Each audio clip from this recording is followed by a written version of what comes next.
My name is Grace Albanese. I'm a Public Humanities Fellow at the Heyman Center for the Humanities and a PhD student in English and Comparative Literature at Columbia University. My dissertation centers on the role of the Haitian Revolution in literary exchange between the U.S. and France in the early 19th century. The dominant narrative about the Haitian Revolution and its afterlives, especially in the U.S., is frankly that of a ghost story. It's rather crude. There's an idea that Haiti was seen by plantation society in particular as being a specter of revolution, a threat to everything the U.S. South held dear. And this is certainly true, and you do see this in quite a lot of literature from the period. But there are other stories that were being told about Haiti in the 19th century, stories that reached a very wide U.S. and French public. Some of these stories were very positive. Haiti was seen as a sort of utopia. It was seen as a brother in democracy. Some of these stories are a bit more ambivalent. It was seen as a potential site of colonization. It was seen as a potential site of economic exploitation. Moreover, Haiti responded to these stories. Haiti would receive U.S. and French literary production and would respond to it.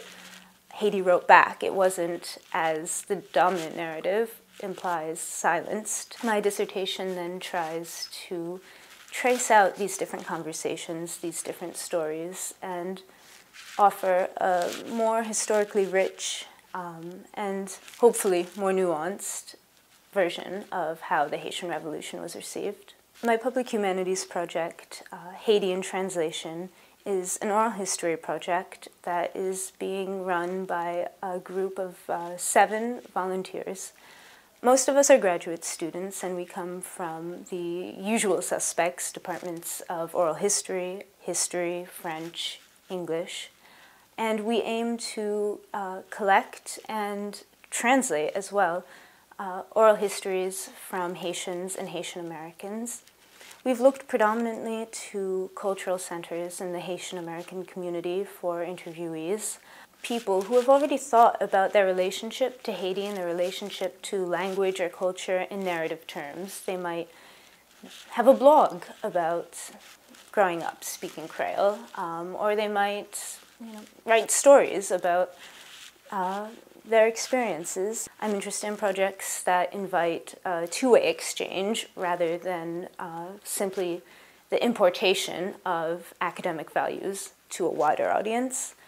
I think in many respects oral history is a great small-scale model for public humanities work, precisely because oral history, although it's an academic discipline, has to reach outside the bounds of academia to interview subjects. Oral history allows us to see how reaching out to the public can actually change our definition of what academic disciplines are, or at least alter how we conceive of history. And oral history asks us to reconsider what counts as knowledge, what counts as evidence, how does someone bear witness, what is it to be a scholar or a specialist, and it's precisely this sort of reassessment and reconsideration of an academic discipline through reaching out to the public that I think the public humanities values.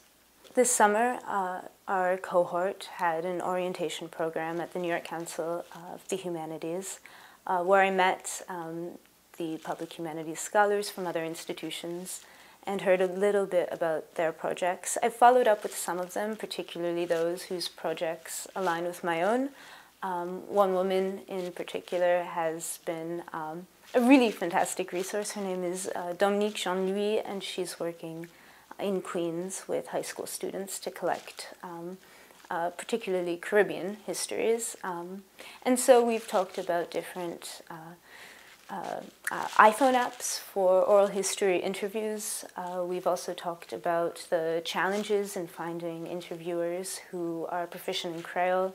The New York Council has been a fantastic resource, in addition to keeping in touch with us by providing webinars in various topics such as finding funding or establishing ties with communities. They've also been wonderful about putting us in contact with possible community partners or people who already work in the public humanities and can share their experiences and strategies for a number of aspects of the public humanities that might not come naturally to, say, a PhD student in English. For example, establishing equitable relationships with community partners.